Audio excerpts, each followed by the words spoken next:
بینەرانی بەڕێز سڵاوتان لێبێت من فەیسەڵ محەممەدم لە گفتوگویەکی تایبەتە لەگەڵتان دەبم بۆ قسەکردن لەسەر باردۆخی ناوخۆی سیاسی هەرێمی کوردستان و بە تایبەت دۆخی هێزە سیاسیەکان لە نێوان سازان و لێکترازان لەسەر پرسەگرنگەکانی دەستور و ماوەی سەرۆکایەتی هەرێم و سیستمی سیاسی و حکومڕانی ئێستا لەسەر ناوخۆ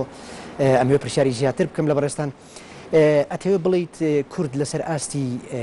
شەقام لەسەر ئاستی گەل و جەماوەرەکەی ئامادەجی هەموو بەرخودانێکی هەیە بەڵام ئەوەی کە بێباک و خەمساردا سەرکردایەتی سیاسیە بەگشتی ناتوانم ئەو حکومە عامە بکەم بەڵام من و ئەزانم بەڕاستەکەی جاری وا هەیە لە بەعزە کێشەیەکە دینیت قیادەی کوردی زۆر مواقفیان زۆر ڕێک و پێکە مەسەن جاری وایە لەسەر شتێکی بچووک ململانەیەکی حزبی هێتە پێشەوە خەریکە هەموو ئەو شتانی کە دروست بووە لە ماوەی 10 ساڵ 20 ساڵ 30 ساڵە هەمووی تێک بدەین هەروەکو عادەتی کوردی خۆمان کە وەختێ تووڕە بوو دۆشاو تێکەڵەکات بەداخەوە ئەمە کارێکە کاری سیاسی بەڕاستی پێویستەکە بە حلمێکی زۆر وەکو عالەمی سیاساڵێ فەن الممکن نەک فەن الفەرض لە سیاسا ئەوە نییە تۆ فەرزی خۆت بکەیت مەڵێ چی ممکنە بیکەم دوای چی باشە بیکەم کامە باشترە بۆ گەلەکەم بیکەم ئایا من ئەمەوێت تۆ حیزبێک و من حیزبێکم ئەمەوێ مەسەرەن ئیلزامی تۆ بکەم بە هەر شکلێک بێت تۆ بچووک بیان گەورە بیت فەرزی ئەمرێکی واقع لەسەر جەنابت بکەم ئەوە باشترە یان بڵێن با کۆ بینەوە قیر وسە من تەنازولێکم بۆ جەنابەت تۆش تەنازولێ بکەین بەش کێشەیەکی زۆر گەورەمانەیە من لە خۆتبەی جومعەکەوتم جاران ئێمە هەر کێشەی دەرەوەیمان هەبوو ئێستا داعیش لە بەرلوتمانایە بە تەواوی هەر شتێکی بشوو داعشکوی نەکردوێت تۆ بە بڕوای دکتۆر عەلی خەرداخی ینی ئەو مەترسیەی کە بەردەرگای ماڵی کوردی گرتووە لە ئێستا هێشتا نەبووتە هۆکارێک بۆ فۆرمەلەبوونی نەتەوەی ئێمە بۆ یەک ڕیزی هێزەکانی ئێمە ئەوە من زۆر سەرم سۆڵن دایما عەرەب قسێکی هەیە و ئەڵێ المەصائب تەجمع المصابین ینی مشکلە و کێشە و ناڕەحەتی کۆمانەکاتەوە هەموو بەس بەڵام ئێمە ئاسیاسیەڵ کۆمانەکاتەوە والله خۆزگە ڕەنگە ئاسیاسە لە یەک شتا کۆمانەکە لەگەڵ کۆڕەکە بۆی کەوا زوڵم نەکەین لە یەکیان باشیا کۆمانەکەوە لەماکەوە بە فێسبوک شە بکەین باشە دکتۆر بارڕە فێسبوکی و شەڕەتوی باڕوتر قسە بکەین هۆکاری کۆنەبوونەوەی کورد هۆکاری یەک ڕیز نەبوونی هێزە سیاسیەکان ئەگەر ڕوونتر پەیوەندی بە چیەوە ینی بۆچی ئێمە تەنانەت لە مەترسیەکانیشە دەست ناخێنە دەستی یەک بێگومان هەر کارێکی وەکو ئەم کارەیە چەند هۆیەکی هەیە بەعزێکیان هۆیەکی شەخصانی و نەفسیە سایکلۆجی شخصیەتی شخصەکەیە ئەوە فەرزی ئەمری خۆی بکات جاری وا هەیە جاری وا هەیە ئەگەڕێتەوە بۆ دەستی دەرەوە جاری وا هەیە بەڕاستێکی ئەوەیە کە زوربەی ئەحزابە سیاسیەکان من بە دڵنیاوە ئێڵم کە دایمەن خۆت ئەزانی من هەر کارێکی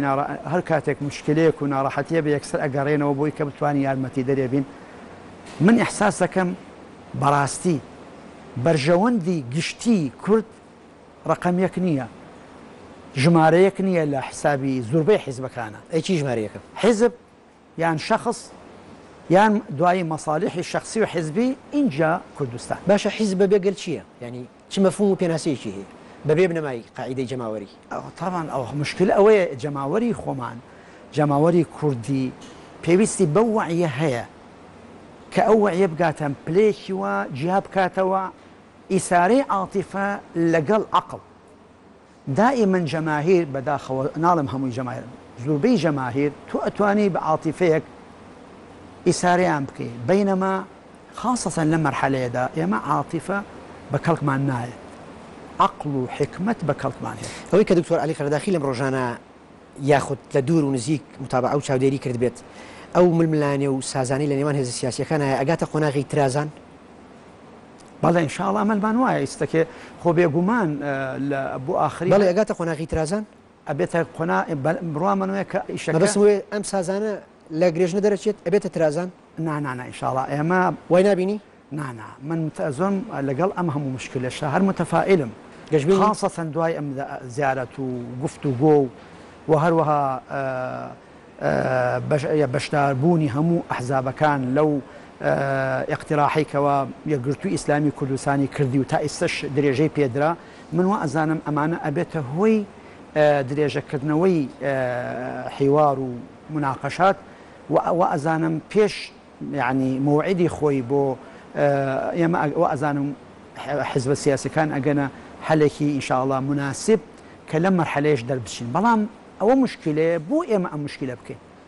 بۆچی ئەم عالەمی کوردە و گەلی کورد بخێنە قەلەقەوە لەبەرچی ئەمە سوالە بێت تەوجی کرێ بۆ ئەحزاب سیاسی وەڵامەکەی لای خۆت هەیە ئەو پرسیاری لای من هەیە بێگومان یعنی من ئەڵێم من دیراسەم کردووە بإضافە لەکە دیراسی شەرعی و قانون اقتصادی من قەدەرەن قانونیش لە دیراسی قانونیشمان کردووە الحەمدولله بەپێی قانونی دستوری مشکلە نییە لەوە کە ئایا ڕئیس لە بەرلەمان انتخاب کرێت یان لە مباشر بکرێت مهم چییە؟ مهم ئەو بنوودانەیە کە لە دستور یان لە ملحقی دستور جاری وایە دستور جێی نابێتەوە بۆ شتی تەفاسیل ملحقێکی هەیە اعتیماد ئەکرێت هەموو بە تەفسیل صلاحیاتی ڕئیس اینجا پاشەو صلاحیاتی ڕئیسی بەرلەمان صلاحیاتی بەرلەمان صلاحیاتی وزەڕا هەمووی تەقید ئەکرێت بۆ ئەیکەوا دیکتاتۆر جارێکیتە دروست نەبێ مەسەرەن لە هەردوو کاتیانە لە بەرلەمان انتخاب بکرێ یان لەگەل انتخاب لە مباشر انتخاب بکرێ ئەمانە لە عالەمی پێشکەوتووە قیمەتێکی نییە ئەمەسە بۆ ئۆباما وەڕئیسی فەڕەنسی کەواتە بۆچی ئەکرێ بکێشە باشە خۆ کێشەکە مشکلێکە بۆ ئەکرێ بەشێکی پەیوەندی بە هێزە سیاسیەکانەوە نییە ئەوترێت کۆمسیۆنی سەربەخۆی هەڵبژاردنەکان ناتوانێت لە وادەیەکی وا هەڵبژاردن بکات ئەوترێت مادەم پەرلەمان نوێنەری خەڵکە من واقعیان دوو میسالی جوانت بێنم بەڵێ من ئەڵێم کە کێشە نییە ئەوە خۆشە ئەکرێ بە کێشە لە بیدایەتەوە کە وەختێک پێت وایە بۆ لە بیربردنەوەی هەندێک مەسائلی گرنگترە بێگومان بە عەرزەکەم لە بیدایەتەوە کە وەختێ بەرلەمان دروست بوو 92 ئەوانە هەموو ئیتیفاقیان کرد یەکێتی و پارتی و ئەو کاتە ئەو دوو حیزبە بوون کەوا تەشکیلی بەرلەمانیان کرد کە ڕئیس لە بەرلەمان انتخاب کرد و انتخابیان کرد هەر خۆیان ئەمانەی کە ئێستا لێرە 2009 قرارێن داوتیان با ڕئیس معنای وایە زۆر کەس نەقدی هەبوو هەر لەوانەیە کە ئێستاکێ نەقدەگرن لە هێن ئەیان و باشە ڕئیس ئەگەر گەل انتخابی نەکات معنای نییە 100 کەس بەتاقی تەنها وەلەوانە مەسەری شعبێشن چاولێتی وەختێک ئەبێتە یعنی خاوەنی ئەوەی کە بڵێن مەرجعیەتی هەبێت کە گەل بیکات ئەوە بکرا انتخابات کرا باشە ئەمە دوو تەجروبە هەیە هەردوو تەجریبەکە زوربەی لەمانەیە کە ئێستا کێشەیان هەیە و ململانی ئەکەن بەشداری لەو دووە بۆشی ئیسلەوە پێش بڵی هێزە سیاسەکانی ئێمە سەرکردایەتی سیاسی کورد لە باتی ئەوەی کێشە گەورەکان بچوو بکەنەوە کێشە بچووکان گەورەکەن من ئەزانم ئەو قسەیە کە جەناب بەدەر لەو ململایان حدێک بەس نەک بەگشتی باش لە ئێستا بەدەر لە کێشە ناوخۆیەکان یا ململانیەک هێزە سیاسیەکان قەیرانی ئیداری قەیرانی خزمەتگوزاری قەیرانی ناوخۆی هەیە لەسەر ئاسی شەقام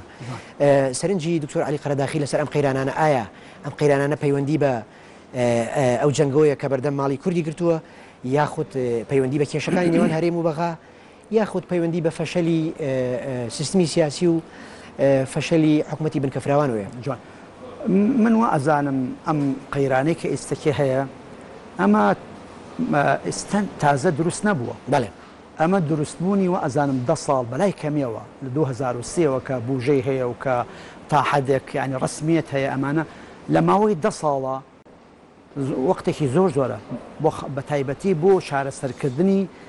قەیرانی ئابووری کە وەکو خۆت ئەزانی من یەکێکم لەوانی کە تا حدێک ئەوریمان بەڵێ ئەرجا خۆت ئەزانێ ئەمانە لە ماوەی 2 ساڵە 3 ساڵە ئەگەر ئیرادەیەکی سیاسی گەورە هەبوایە ئەتوانرا حەل بکرایە بۆ ئیستاکێ بەڵام ئیستاکێ وەختێک حەل ئەکرێ بە خێڵەیەکی تاریئی توانی دایبنێ بۆ ساڵێک 2 ساڵ ئێمە دوێنێ قەدەن ڕۆژی شەمە کۆنفرانسێکە بوو من قسەم تیا کرد وتم ئێستا لەم مەرحەلە ئێمە خطەی ئیستراتیژیمان بۆ ناکرێت خطەی ئیستراتیژی ئەمانتوانی لە 2003 دایبنێن بەڵکو ئەڵێم لە 1995 یان 1994 هەرچەند فەقیریش بووین ئەمانتوانی ئەو خطەیە دابنێن بەڵام ئێستاکە لەم کاتە ئەتوانین خطەیەکی تاریع دابنێن ئەم خطە تاریە کۆنفرانسەکە چارەسەرێکی ئەوتۆی پێ بوو بۆ چارەسەرکردنی قەیرانە کۆنفرانسێکی بچکەلە بوو بەڕاستەکەی پێویستی بەوە لەوە زیاتر فراوان بەس من تا حدێک وشەیەکم هەبووتیا کە یعنی من تەرحێکم کرد چۆن ئێمە لەم مەرحەلەیەدا بتوانین کەوا حەلی ئەم مشکلە بکەین وتم زۆر سەهلە بەڵام پێویستەکە بە ئیرادەیەکی سیاسی بەس بۆ یەکشت بۆی کەوە ئێمە نەیخێنە سەرلایەک هەموو ئەحزاب سیاسیەکان تقریبا لە دوای 2003 ئەو ئەغڵبیان بەشدارن لەم قەیرانەدا ئەوە نەبێ بڵێن جانیبێک هەر کەس بەشی خۆی بەڵام بەشێک لە هێزە سیاسیەکان و بەشێک لە شەقامیش سەرۆکی هەرێم بەرپرسیارەکە لە بێگومان سەرۆکی هەرێم لێ پرسراوە لەو شتانە بەڵام لە عینی کاتیشا سەرۆکی هەرێم بە تاقی تەنها خۆی مەسئول نییە بەڵکو ئەحزاب سیاسەکانیش بەرلەمان بەڵام زۆری دەوری بەرلەمان چی بۆ تا ئێستاکە دەوری ئەو حکوومەتانە چی بۆ کە تەبادولی تیا بۆ لە بینی مەجموعەیەک بۆ مەجموعەیەکی تر دەوری ئەو ئەحزاب سیاسیانە چی بۆ کە بەشداریان تیا کردووە ئەوەنە بەشداریان ئەڵێن ئێمە لە دەسەڵاتدا بەشدار نین لە حکوومەتە بەشدارین بەڵام لە دەسەڵاتە بەشدار نین و جۆمە لێ ناگیری باز لەوەکەن بە زۆرینەی دەسەڵاتەکان لای سەرۆکی هەرێم نابێت ئێمە تەصدیقی بکەین بە شەکڵێکی گشتی بۆچی ئەگەر دەسەڵاتە نییە دەربچوو من ئێستاکە ئەگەر مەسەن ئامینداری گشتیم کە زانیم سەڵاحێتم نادرێتێک سوپاس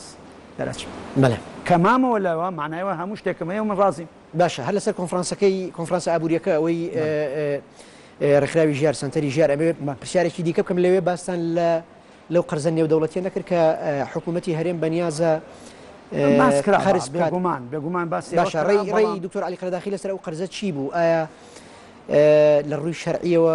خوێنەوەیکی تایبەتی هەیە بۆ سەرنجی بێگومان وەختی خۆی من بەیانێکمان دەرگەڵ ئەو فتوایەکمان دەرکرد و لە عینی کاتیشە بەدائیلمان دەرکەوتمان بەدائیل زۆرە یەکێ لەو بەدائیلە بەسیطانەی کە ئێستاکێ هەیە ئەتوانێت ئێستاکێ حکوومەت قەرزی هەیە لەسەر خەڵک لەسەر شەریکات کە ئیسفادیان کردو بە ئەرز و بە ماڵ و بە هەموو شتێک زیاتر ئەو قەرز ئەچێتە نزیکی 8 ملیار تا 10 ملیار دلار ئەمان محتاجن بە چەند بە 5 ملیار بە چه فائیدەیەک بە 10 تا 12 معناوی لە ماوەی ئەگەر فائیدەیەکی مرەکەب عادی بێت لە ماوەی 10 ساڵە 5 ملیارەکە بێتە 10 ملیار ئەمما ئەگەر فائیدەیەکی مرەکەب بێت لە ماوەی 10 ساڵە ئەبێتە دەوری نزیکی 15 ملیار يعني ئەگەر خۆت جەنابەت وتم ئەگەر وایە بۆچی ئەمانە ڕەدناک ئەوانش خاصەتەن قەرزی فەقیر و فقەراکان زۆر بچووکە زۆر نییە ئەغڵبی قەرزی ئەوانەیە ئێمە بە لوغەی خەلیجی پێیان هەوامیر یعنی ماسێ گەورەکان سەرزلەکان ئەغڵب بۆ شتانەیە ببوورە ئەوەی کە حکوومەتی هەرێم ئەڵێ ئێمە لە ناچاریە ئەم قەرزە ئەەکەین تا چەند لۆژیکیە تا چەند ڕاستە من وا ئەزانم تا ئیستەکێ بەڵگەیەکی وایان نەداوە نە بەگەل نە بە ئێمە کە بڵێن ئەمە گەیشتونەتە مەرحەلەتی ضرورەت زۆران بێگومان ئێستاکێ قەرزەکە نابێت قەرزەکە تقریبا وەکو باسی کرد وەکیلی وەزارەتی ئابووری وتی ئەو قەرزە وا دەرکەوێ فەشەلی هاو باشە ئەگەر پێ ڕابگەین پێم باشە زۆر بە خێرایی لەسەر پرسە گرنگ و چارەنووسازەکان کە لە ئێستا باسمان لە ململانێ و سازانی هێزە سیاسیەکەکەن لەسەر پرسی دەستور و ماوەی سەرۆکایەتی هەرێم و دیاریکردنی سیستمی سیاسی و حکومڕانی لە هەرێمی کوردستان سەرنجی دکتۆر علی قەرداخی لەسەر پرسی سەرۆکایەتی و ماوەی سەرۆکایەتی چییە؟ ئایا پێتان باشە بەڕێز مەسعود بەرزانی لەسەر پۆستەکەی بمێنێتەوە زەرورە بۆ ئێستا یاخود بڕواتان وایە کە دەستا و دەستی دەسەڵات کرێ و پۆستەکە چۆڵکات بێگومان من ئەو کارانەی کە پەیوەندی هەبێ بە گەلی کوردەوە ئەڵم گەلی کورد خاوەنی ئەو مافەیە گەلی کوردیش پێکێت ممەسیلەکانی کە بەرلەمانە ئەندامە بەرلەمەکانن ئەوان بەرلەمانەکانن عفۆن ئەوان ئەتوانن کەەوە قرار بن نەک علی قەرەداخی من ڕێی دکتۆر علی قەرەداخی وەکو کوردێکی قەرەداخی وەکو هاوڵاتیەکە مافی هەیە ڕێی خۆی جوانە بەڕێی من لەم ڕۆژە دوو شتی گەورە هەیە یەکەم حاڵەتێکی تاری ئەو حرب هەیە و شەڕ هەیە لە هەموو لایەکەوە کوردستان و ئەزانم بە پێی ڕێی من وەکو جەنابەت فەرموو ئەولەوێت ئیستا بۆ ئیستیقراری کوردستانە ئەم کوردستانە تا حەدێ ئیستیقرار بکات ئەمە یەک باشە ئەگەر سەرۆکی هەرێم نامێنێ ئیستیقرار نامێنێ بەبەست ئەوەیەکەم جارێ تەواوێکم دووهەمیش لە عینی کاتیشا ئەڵەم ئەوە شتێکی گرنگ و ئەساسی دووهەمیش تا ئێستاکێ هیچ حیزبێک بەدیلێکی تەقدیم نەکردووە نە گۆڕان بەدیلێکی تەقدیم کردووە بڵێ وەڵام من فڵان کەس تەرشیحەکەم کە بێتە ڕئیسی ئەقلێم نە یەکێتی نە کۆمەڵ نەیە گرتو کەوا بوو بەبێ بەدیل تۆ ئەبێ چی بکەیت جا لەبەرەوە من شخصیان ئەڵێم پێویست وایە کەوا تەوافقیەک هەبێت و لە عینی کاتیشا لە ژیاتی ئەو ئێمە شەڕ بکەین ئەم حیزبانە شەڕکەن لەسەر مۆزوعێکی بچووک شەڕکەن لەسەر نظامێکی ئەساسی دابنرێت بۆ ئیسلاحی نظامی سیاسی وەلەو بە عەرەبی شەڵێم بۆ شاکسازانی ڕژێمێکی سیاسی محتەرەم کە هەموو حقوق و واجبات ئاشکرا بێتە معلومی جەنابیشتەوە هەموو کەسێکیش لەو بینەرە خۆشەویستانە ئەو ئەوروپایە پێش نەکەوت تا توانی دووشتی چاک کرد یەکەم نظامی سیاسی ڕژێمی سیاسی دووهەم ڕژێمی تعلیمی ثەقافی حەضاری دوایەوە اینجا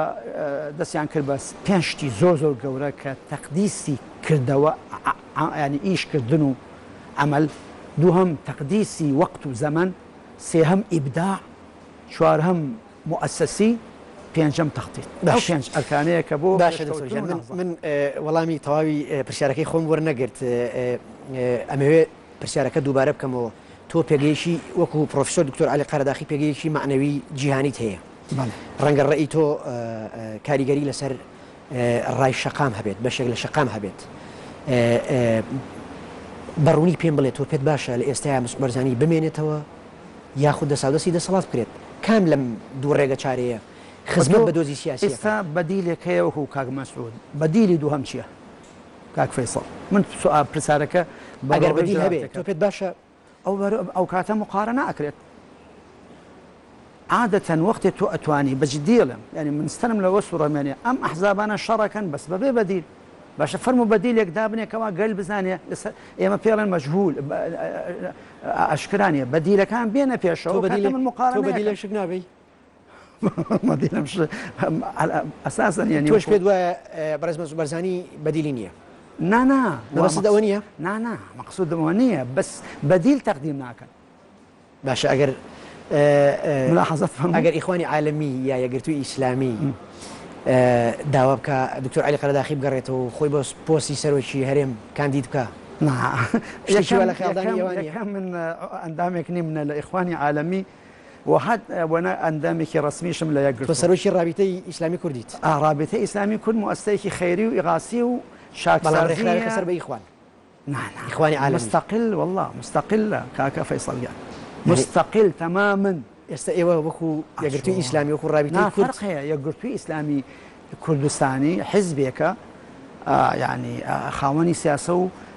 ئیشی کاری خۆیەتی بەڵام ڕابطەی ئیسلامی کورد زۆر کەسەیە حتا سیاسی گەورەکان یان و کاکە فەرق نییە و بابە یان ئەمە ڕابطەی ئیسلامی هەموو ئەمانەیەکی بە مەدرسەی ئیخوانین نا ئێمە هەمومان يعني بەجددیڵم متأثرين بفكر إخوان كفكره وسطي معتدل بەڵام فرقي لبيني أمن متأثر بفكر إخوان حتى بالمناسبة خامنئي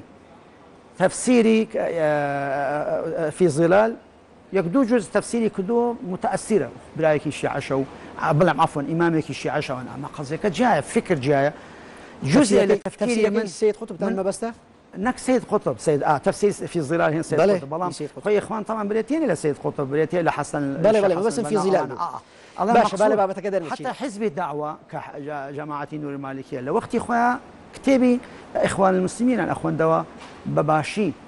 شو كيبوشي بديل نبو وكشون يسكيلن بديل نبو ككتابي كي باشتر هبه باش كوات دور ونزيك دكتور علي قرداخي بيوندي إخواني عالميونية نعم هيش رسميا هيش أندامك نيم لهيش تنظيمك باش إلا اتحاد العالم اتحاد عالميش بالمناسبة اتحادك جهانية ورسمية وعضوي مراقبة لزور منظمات الدولي وهنا ممثلي الشيعية أباضية السنية حمو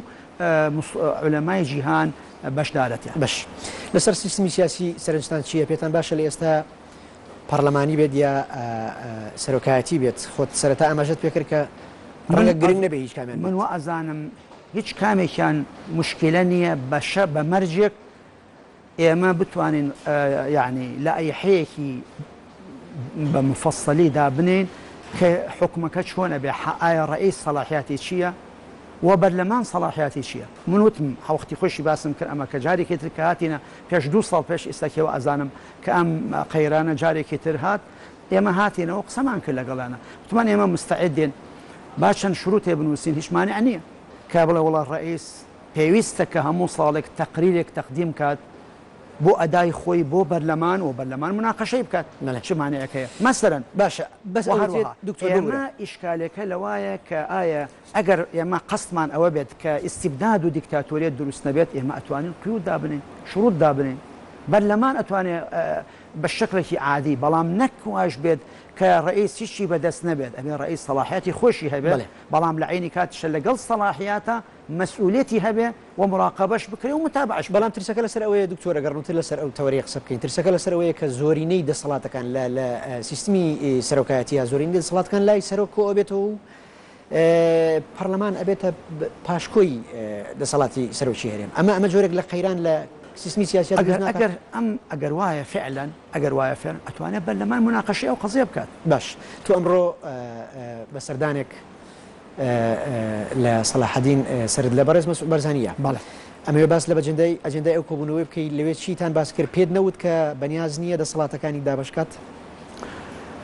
لە واقع ئێمە دانیشتێکی یعنی و ئەزانم سەرکەوتوو بوو چونکی زۆر بە سەراحەت من قسە ئەکەم چونکی خۆت ئەزانی من لێرە الحەمدلله تابعی هیچ کەس نین ئێمە پیاوی خوین غیری ئەوە نەبێ تابعی هیچ کەسێکی تر نین لە فەزلی خۆجا لەبەر ئەوەی کە من بتوانم قسەی تیا بکەم کەسی تر ناتوانێت ئەوە نازانم زۆر کەس بتوانێت قسەی تیا بکات چونکە هەیە مەسلحەتی حیزبی هەیە مەسلحەتی مالی هەیە ئێمە الحەمدلله ئەو شتانەمانە بە هیچ شتێک جا لەبەر زۆر بە سەراحەت لەگەڵ بەڕێز کاک مەسعودا قسەمان کرد و باسی هەموو ئەو شتانە کرا و ئەو هیچ مانعی نییە بۆ بەعکسەوە بۆ مەسائلی ئەوەی کەوە يعني صلاحيات أو صلاحيات لحدود دستورة باس بكريت وإقرار بكريت هيش مشكلة يكنية باسي كل لايق موتي من أبدا من زور دجي استبداد وديكتاتورية أو بصراحة جعل برو إيه ما حزكين كجماعة همو لايق بقشتي هروها برياني يكيتيش براستي من دون شاومان بجنابي دكتور برهم كوت وهروها جنابي كاك دكتور بريز كاكوبات لەگەڵ دانیشتێکی دوور و درێژ یعنی ڕاستەکەی مەبادی ئەساسەکان جیاوازی و اختلافی تیانە یعنی ئەو کێشەی نەبوو لەسەر ئەوەی کە دەسەڵاتەکان دابشکات کێشەی نەبوو لەسەر ئەوەی کە پۆستەکەی تەسلیم بکە نامەسئلە بەپێی دەستور و یاسا ئەو ماوەی سەرۆکایەتی سەرۆکی هەرێم کۆتایی پێ هاتووە ئەو یعنی ئێمە حەز ناکەین بە ناوی کاک مەسعودەوە قسە ئەو قسانەی کە تۆ لەگەڵ بە ناوی کەسێکی ترەوە قسە بکەین چونکی ئەوان خۆیان بە ئەتوان تعبیر بنەوە بەڵام من ئەوە ئەتوانم بڵێم لحدودك دستوري معقولة وكل عالمها هي هيش مانع كنيا بو تقييد صلاحية رئيس باراستي ولا حدودك معقولة مرجعيتي برلمان كسناتوني إنكاري بكات برلمان قل اختياري كدو شون بلان بشكلك وكو نبيت كسك شخصك يعني دوان يعني سيان فرزي أمريكي واقع بكات إما من رأي موايا ئەگەر حزبێکی بچووک یان حزبێکی گەورە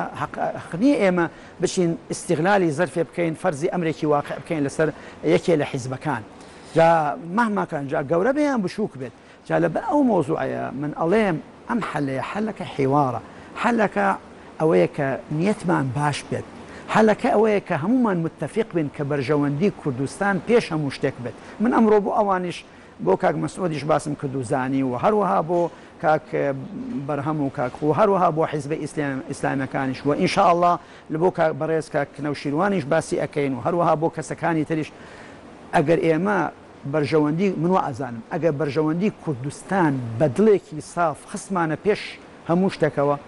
ايما وكو او مساله اللي هيت كالين زماني حزتي سليمان ك دوجن شريانه كل سر منالك راي حزتي سليمان وتي حل اويا كما بكين بدوبشه وبشكي بوا دایکە ئەسلەکەوتی ڕژان من مناڵەکەم ناوێت با بۆ ئەو بێت ئێمە ئەگەر شتێک بێتە هۆی شەڕ و ناڕەحەتی ئەلەم زەرفە وەڵام من شخصیەن هەزار مەسلحەتی خۆم یعنی ئێخەمە ژێر قاچمەوە لە پێناوی مەسلحەتێکی گشتی باش بۆ گەلی کورد یان بۆ گەلێکی موسڵمانی تر لە شوێنێکی تریش باش ئەوەی کە تۆ لە ناوەڕۆشی قسەکانی بەڕێز مەسعود بەرزانی هەڵەهێنجا بۆ ڕوون بووە کە ئەم پیاوە ئەوێ دەست بەرداری پۆستەکە بێت ئەوێ بمێنێتەوە چون تا ئێستش پارتی دیموکراتی کوردستان ئەو خۆی ئەبێت تعبیر باتەوە لەو مۆزوع تۆ هیچ لەو بارەوە پرسیارت لێ ناتوانم تعبشکی خۆت ئەزانی ئێمە ئینسان ئەو شخصێتێکە و ڕئیسی ئیقلیمە خۆی ئەتوانێت تعبیر باتەوە لە ڕێی خۆی بەس من ئەوەی کە پێی بزانم بۆ مەسائلی صلاحیات و بۆ مەسائلی بەرلەمان و بۆ مەسائلی دیموکراتیەت نەمدیکەوە ئیشکالێتێک و خلافێک هەبێ لە بینە باش بەبڕای دکتۆر عەلی قەرداخی ئەم کێشانەی کە ئێمە لە سەرەتای بەرنامەکەەوە تا ئێستا باسمان کرد ئەو ململانی قوڵی کە لە نێوان هێزەکان هەیە لەسەر پرسی دەستور و سیستمی سیاسی و سەرۆکایەتی هەرێم دەستور چارەسەری ئەکات یاخود بە سازانی سیاسی چارەسەرەکە جوان ئەوە دۆ من ئەو قسەیە هەر لە بێدایەت و حەزمەکرد کە لەوێەوە دەست پێ بکەین بەڕاستی من جارێ بە بەراکانی کوردم وت لە مەقالەیەکە ئەوتم لە جیاتی ئەوەی کەوا یعنی شەڕی مەسەرەن شتێکی بشوف بکەین با شەڕی شتێکی گەورە بکەین حتا پێغەمبەری صلی الله عليه وسلم فەرمی ئێوە دوعاتان کرد لای خوای گەورە دوعای بچووک مەکەن مەڵێن وڵا بە شتێکی بچووک داوای گەورە بکەن داوای فردەوس بکەن مەفروض وایە ئێمە شەڕی چاکسازی نظامەکە بکەین نظامی سیاسی بەگشتی نظامی سیاسی کە شمولی ڕئیس ئەکات بەرلەمان ئەکات وزەڕا ئەکات من ئەوەم عەرزی جەنابی کاک مۆتەمەسەکێ معقولە ڕئیسی ئیقلیم صلاحیەتی مەسەرەن لە سلێمانیە کەمتر بێ لە هەولێر فەرقی چییە نابێت وتم ئەوش غەڵەتە ویان وەزیرێک ئەگەر مەسەرەن یەکێتی بێ نەتوانێت شتێ بکات لە شوێنێکی ترتەوەش غەڵەتە بەڕاستەکەی ئەبێ ئەمە حەل بکرێت قوربان زۆر باش شوێکی کورد وەرەگرین و دواتر درێژە بەخسەین بەرەزان شوویەک و پاشان ئەگەڕێنە بۆ لاتان و بەردەوامە بین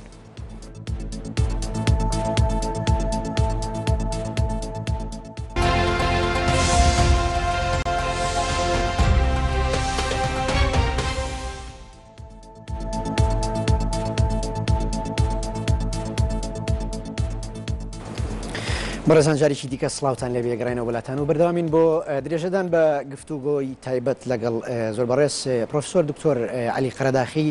ئەمینداری گشتی یەکێتی زانایانی جیهانی مسلمان دکتۆر جارێکی دیکە سڵاوت لێ بێ زۆر سوپاس دەکەم بەر لە پشووەکە گەشتنە سەر ئەوەی کە ئایا ئەو دۆخەی کە ئێستا لە هەرێم هاتوۆتە ئاراوە بە تایبەتی ململانەی نێوان هێزە سیاسیەکان دەستور قدرەتی ئەوەی هەیە کە ئەم کێشانە چارەسەر بکات دستور وەرەقەیەکە ئێسەکەی لە وڵاتە عەرەبیەکانە جوانترین دستور هەیە ئەگەر بیخوێنیت وەڵی سوبحان بەڵام جێبەجێ ناکرێ مهم قوربان تەنفیز مهم چاکسازی بۆ نظامێکی سیاسی کە هەموو تەوافقی لەسەرکەین و من ئەوەشم متحتا ئەمڕۆ لەگەڵ جەنابی کاک نەیشیراوتم زۆر زەروری لەژنەیەک نەک بەرلەمان کاکە بەرلەمان معزەمی احترامێکی زۆرم بۆ بەرلەمان بەڵام لە هەموو عالەمە قانون بەرلەمان داینانێ قانون لجانی متخصص دوای پاشەوە چەندها وەرکشۆبی لەسەر ئەکەن اینجا پاشەوە ئەیدەنە دەست بەرلەمان بەڵێ بەڵامانی لە پەرلەمان دکتۆر خەڵکی مختصن لە بێگومان لەگەڵ احترام لەگەڵ ئەوەشە بەڵام هەیە زۆر زانی مەبەستان ئەوەیە جگە لە ناو بەرلەمان ئەبێت ئیستیعانە بکەن بە لەژنەیەکی متخصص لژنەیەکی زۆر خاوەن ینی تەخصص لە بواری هەرمە ئەگەر مەسە قانونەکە دستوری بێت چەنەها پرۆفیسۆری محتەرەم هەیە مەبەستانەوەی لە دەروی پەرلەمان پرس بە خەڵکی پسپۆرتسیاتی گەورە پرس بە دکتۆر عەلی قەرەداخی کراوە بۆ نووسینەوەی دەستور ئایا لیژنە 22 کەسیەکە هەوڵیان ناوە خەڵکی وەکو خۆتەڵی خەڵکی مختص نەبۆ حتا بۆ ئابووری ئێمە خۆمان مبادرەی شخصی چەنەها جار مبادرەمان تەقدیم کردووە ئایا ئێمە چۆن بتوانین کەوا کوردستان ببوژێنەوە چۆن بتوانین گەشە بدەین بە ئابووری کوردستان لە ناحەی موسساتی مالی بە سێ بەشەوە بە تەفسیل تاوان ئێستا وەختی نییە باسیکەین بەڵام بەداخەوە سوودمەند نەبوون بەڵام زۆر شوێنی تر هەبووە سوودمەند بووە لە ئێمە وەکو مالیزیا وەکو وڵاتەکانی تر وەکو تونس وەکو زۆر شوێنی تر بەس ئەمان الحەمدلله یعنی وا ئەزانم پێویستیان بە ئێمە نیە الحەمدلله باش قسەیەک هەیە لە هەندێک لە سەرچاوەکان ئاماژەوەکەن کە یەکگرتووی ئیسلامی لەسەر پرسی سەرۆکایەتی و ماوەی سەرۆکایەتی ویلایەتی بارزانانی بڕێک نەرمیە نوێنن ئەم نەرمیە بە دکتۆر عەلی قەرەداخیشەوە دیارە سەرنجت چییە لەسەر ئەوەی ئایا یەکگرتووی ئیسلامی ترسی لەوە هەیە کە بارودۆخی سیاسی بشێوێت وە نەرمی ئەنوێنێ یاخود مەبەستێکی سیاسی لە پشتەوەی ئەمە من وا ئەزانم بە پێی ینی خوێندنەوەی من بۆ یەکگرتوو وەکو عەرزم کردی من ناتوانم بتوانم تعبیر بدەمەوە لە ڕێی یەکگرتوو چکە یەکگرتووە الحەمدلله قیادەی خۆی هەیە بەڵام ئەوان گەورەترین غەمیان ئەوەیە کە چۆن ئێمە کوردستان بپارێزین چۆن بتوانین ئێمە لە پێش هەموو شتێکە بیرکەینەوە بۆ استقراری کوردستان بۆ ئەیکەوە نەبێتە ئاژاوە و بەزم لەم زەرفات کە ئێمە تێئاژین داعش لەلایەکەوە عالم لەلایەکەوە دوشمنانی زۆرمان لە هەموو لایەکەوە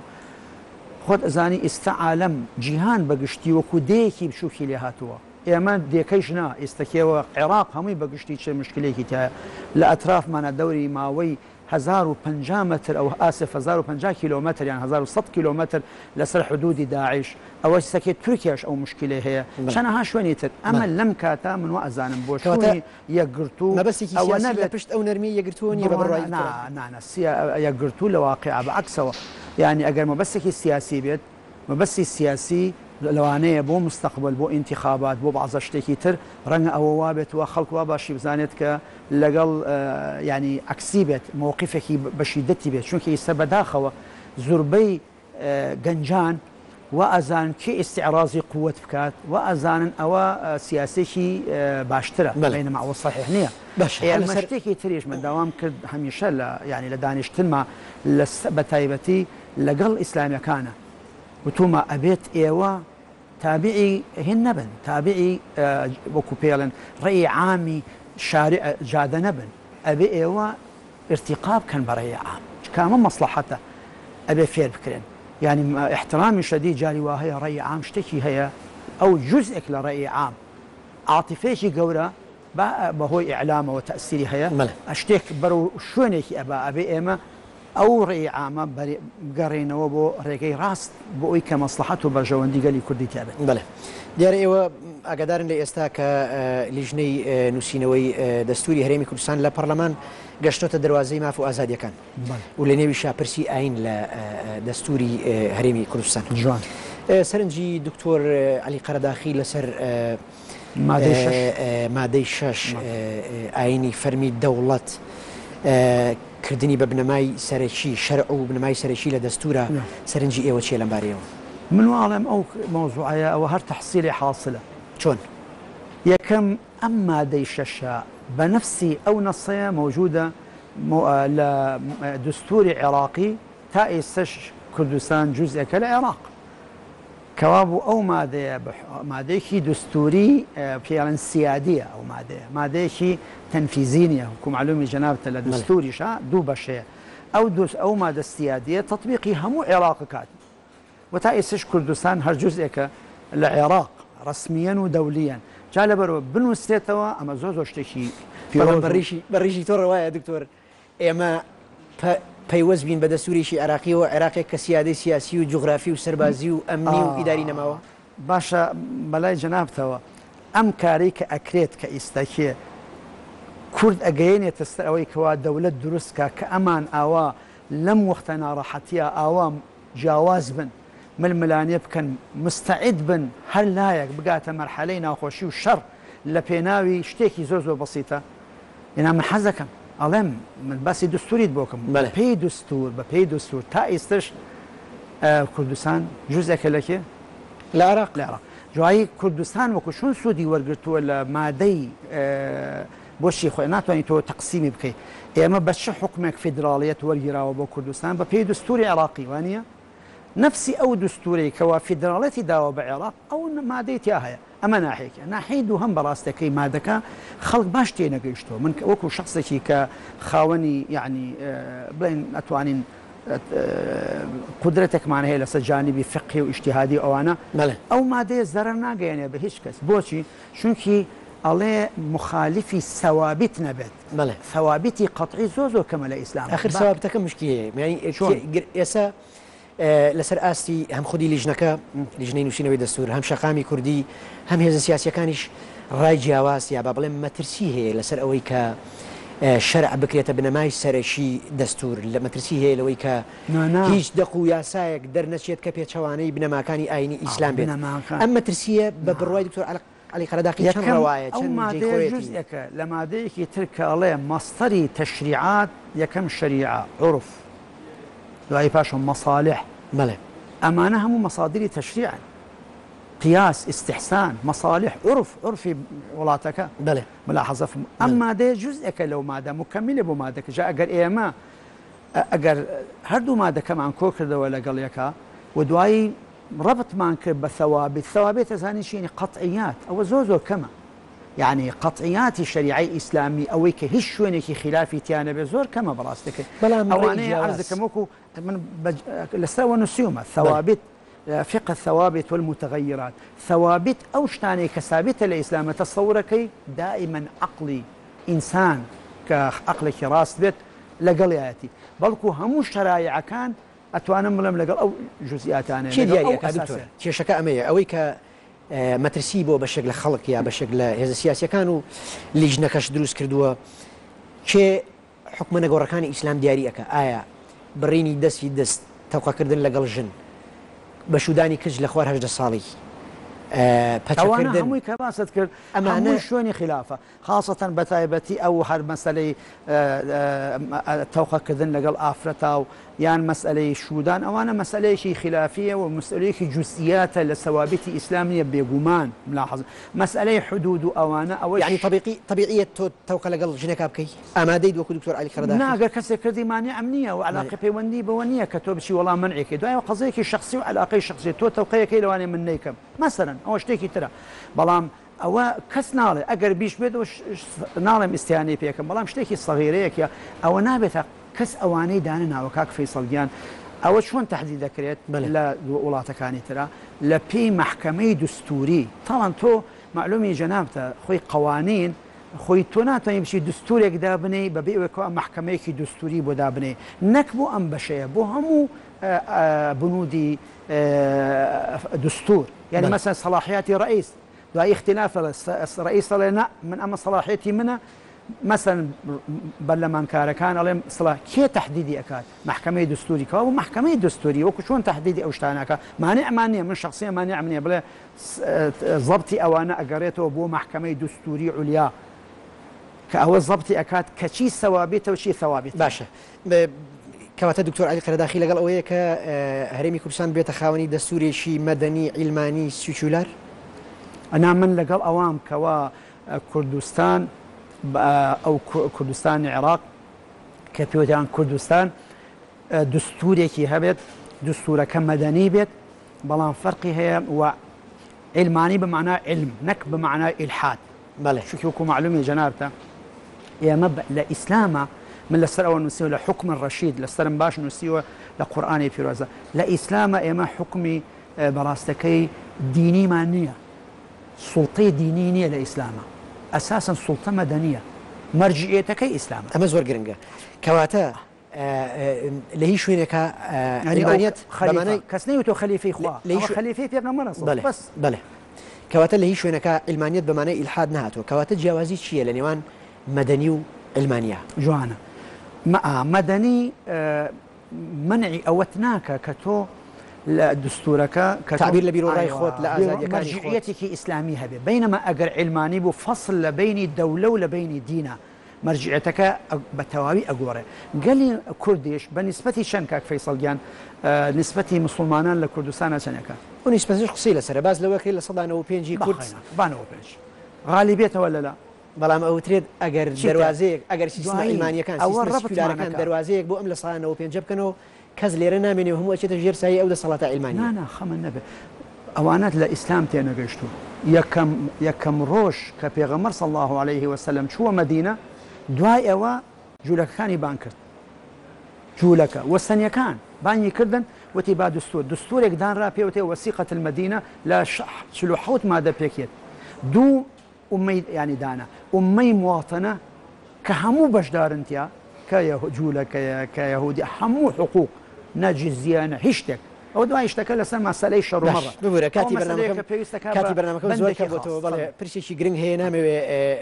بسرياتي فرين بخوتن اگادان لاستا حکومتي اك بارتي و پاکاکا جورگ ل کشو گرجیل نوانی ندروز بو هر شو پلا امریکانی ترکیه بو سر باشوری کردستان و جورگ ل سنور بزاندن و بردمانی شورانه ل ناوچکر روی داوا سرنجي دكتور علي قرداخي لسر او دوخي ك جوريك لشواوي لسر برسي اشتي لنا وشكا بري وتشيا اما بو مناسبه وداواما كل حكومتي تركيا وهروها ل بي كي كي وكردكان كبراستكي ام شربوا استيرن چونكي شرح النيه بلكو بقرنوا بو حوار بله وبتايبتي براستكي ابي امش اعتراف كين خوش اويك يا انسان اعتراف كين بفضلي أوي كفصلي هبت يان بكاريكي جوان هر كاريكي جوان بت ياما لما وي تقريبا 10 صالي داهات وبتايبتي ام 5 صالي داهات گەلی کورد لە تورکیا ناڵم هەموو مافی خۆی وەرگرتووە بەڵام مافێکی باشی وەرگرتووە ئێمە جاران کە وەختی ئەڕۆشتینە تورکیا ئەگەڕان حرف بە حرف ئایا کەلیمەی کوردستانی تایە لایەنە برد ئێستا کوردستان دوای ئەمە زۆرە بۆ کورد دکتۆر نانا زۆر نییە بەڵام بیدایەتێکی باشە کە بەشێک لە مرۆڤایەتی خەریکن زەوی بەجێڵنوەچن هەسارەکانی تر بەس عرض دەکەم قسەکردن بە زمانی خۆت تعبیرە لە ئازادی گشتیەکان عرض دەکەم ئێستاکێ بیدایەتێکی باشە ئەگەر لەوە پێش نەبوو باش کامیان باشترە ئێستاکێ کە مافی کورد ئەتوانێت سەرتاوتی ئێمە پێویستە داوای باشتر بکەین داوای زیاتر بکەین حەدیثێکفەرمێت بیڵێت قسەکە بکەم باشترە لەوەی کەوا جەناب ئەگەر زەحمەت نەبێت چونکی بە زۆر بەخێرایی کاتەکە ناکە بەس خجان سوال مەکە یان سوالەکەی وەڵامەکە جوابێنەوە بۆی کەوا هێن نەبێت استۆکە لە تۆزێکە ئایبڕی نابێت من ئەمێ ڕوونتر بۆ بینەر ئەوە بەس ئاستەکەم آخر ئێمە لێرە ئێمە لە کاتێکە لە مەرحەلەیەکی زۆر ناڕەحەتا بووین لە تورکیا ئێستا بیدایەتێکی باش دەستپێک کردووە ئەم حکوومەتی ئەقپارتی بەتەمایە ئەڵێ من دستور ئەگۆڕم ئاعترافەکەم بەوەی کەوا گەلی کورتەیە ئایا شتێکی خراپەیانە شتێکی مناڵم هەموو شتێکی ینی هێشتا گەیشتونەتەوە ئەمە کوردستانی بۆژمانەکردوە ئەمە یەک عرضەکەم بەڵام دوای ئەوەیشکەوە ئەو فرستەتە درا ئەوە بۆ حیزبی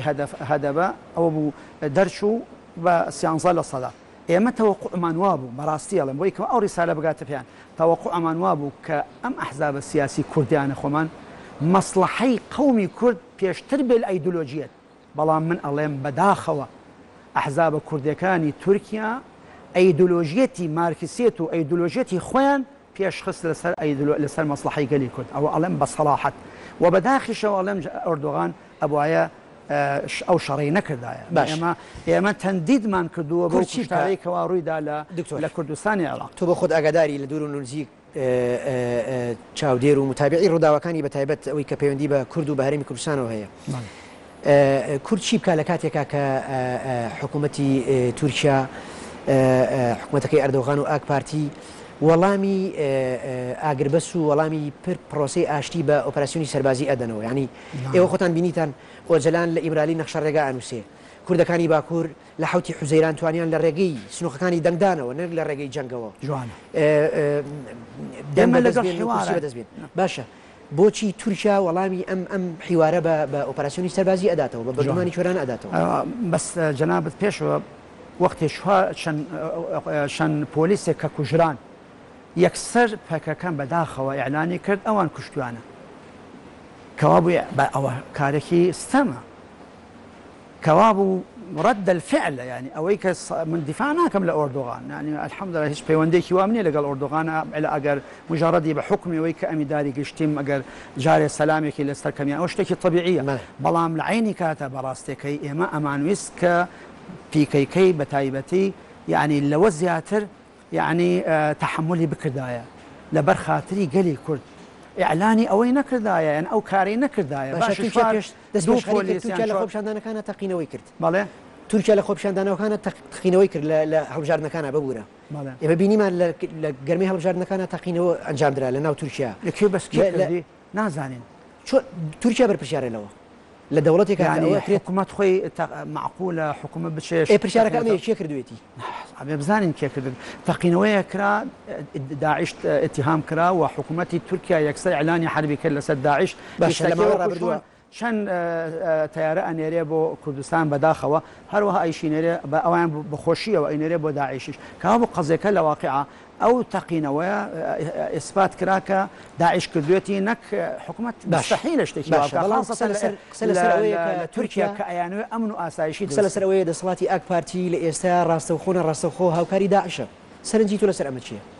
من وە ئەزانم ئەوە ڕاست نییە بەپێی معلومات بەڵام جەناب پرسیان کرد لە ئاک پارتی بەڵام بە دلیلەوە کە ئێستاکە هەموو شەڕ و